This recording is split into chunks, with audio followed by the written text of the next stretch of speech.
Welcome to Season 19 of the 5-Minute Biographies podcast from 5minutebiographies.com, where each week we tell you interesting things about interesting people in about 5 minutes. If you enjoy the show and would like to support us, why not consider buying us a coffee? Head on over to 5minutebiographies.com/coffee to see how. This is the 10th and final episode of the season. Helen Keller. Helen Adams Keller was born on the 27th of June, 1880, in Tuscumbia, Alabama, United States. She became one of the most inspirational figures of the 20th century, overcoming the profound challenges of being both deaf and blind to become an author, political activist, and lecturer. Her story is one of extraordinary resilience, determination, and the power of education, as well as the unwavering support of those who helped her navigate the world. Keller was born into a relatively well-off Southern family. Her father, Arthur H. Keller, was a former Confederate officer and editor of a local newspaper, while her mother, Kate Adams Keller, came from a line of prominent Southern families. Helen was a healthy baby, but at 19 months old, she was struck by an illness, likely scarlet fever or meningitis, which left her both blind and deaf. The sudden loss of two critical senses left her in a world of silence and darkness, making communication nearly impossible. Frustrated by her inability to express herself, young Helen developed a series of rudimentary signs and often resorted to tantrums out of sheer frustration. Her parents, desperate to find a way to help their daughter, sought guidance from experts, which eventually led them to Alexander Graham Bell. Bell, known primarily for inventing the telephone, had a keen interest in working with deaf children. He referred the Kellers to the Perkins Institute for the Blind in Boston, where they found Anne Sullivan, the woman who would change Helen's life forever. Sullivan, a visually impaired young woman who had overcome great adversity herself, arrived at the Keller household in 1887 and immediately began working with Helen, implementing a strict yet compassionate method of teaching. The breakthrough moment came when Sullivan spelled the word water into Helen's hand while pumping water over it. This realization, that words could represent objects and concepts, was a turning point in Helen's life. From that moment, she displayed an insatiable hunger for knowledge, quickly learning new words and grasping abstract ideas. Within months, she had mastered hundreds of words, and her ability to communicate transformed her world.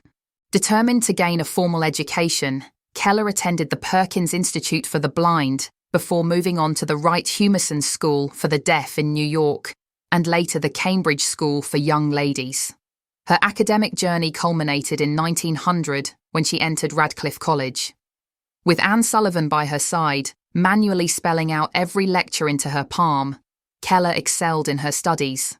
In 1904, she graduated with honours, becoming the first deaf-blind person to earn a Bachelor of Arts degree.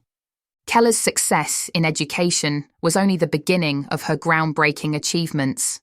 She became a prolific writer and speaker, advocating for the rights of people with disabilities. Her first book, The Story of My Life, published in 1903, provided a moving account of her early struggles and triumphs, making her an international figure of inspiration. She continued to write on a wide range of subjects, including politics, women's rights, and social justice, demonstrating an acute awareness of the world beyond her own challenges. Throughout her life, Keller was an outspoken advocate for various causes. She supported women's suffrage, pacifism, and workers' rights, often challenging societal norms and fighting against injustices. She was a staunch socialist and joined the industrial workers of the world, believing in the need for systemic change to uplift the working class. Her political views were sometimes met with criticism, but she remained steadfast in her beliefs. Keller also worked tirelessly for the American Foundation for the Blind, raising awareness and funds for the education and employment of blind individuals.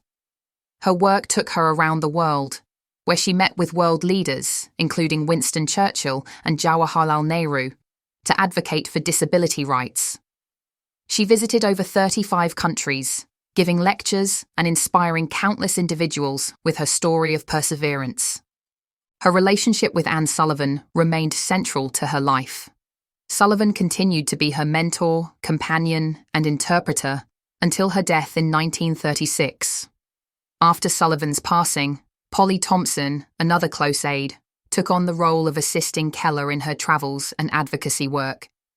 Despite the immense challenges she faced, Keller remained optimistic and believed in the power of kindness, education, and perseverance. Her famous quote, "The only thing worse than being blind is having sight but no vision," encapsulated her belief in the importance of using one's abilities to contribute to the greater good. Keller continued her work well into her later years, receiving numerous accolades for her contributions. In 1964, she was awarded the Presidential Medal of Freedom by President Lyndon B. Johnson, one of the highest civilian honors in the United States. Her dedication to humanitarian efforts was recognized globally, and she remains one of the most influential disability rights activists in history. On the 1st of June 1968, Helen Keller passed away in her sleep at her home in Easton, Connecticut, at the age of 87. Her funeral was attended by many who had been touched by her story, and she was laid to rest at the Washington National Cathedral in Washington, D.C. Her legacy endures as a symbol of courage, education, and the human spirit's ability to overcome the most daunting obstacles. The Helen Keller International Organization continues her mission, working to prevent blindness and provide aid to those with visual and hearing impairments around the world.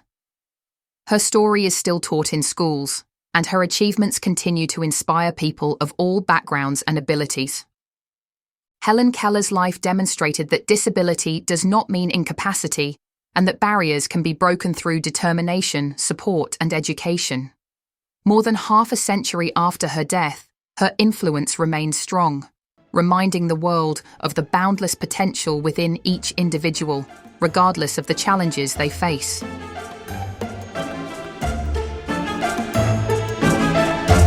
Thanks for listening to the 5-Minute Biographies podcast from 5minutebiographies.com.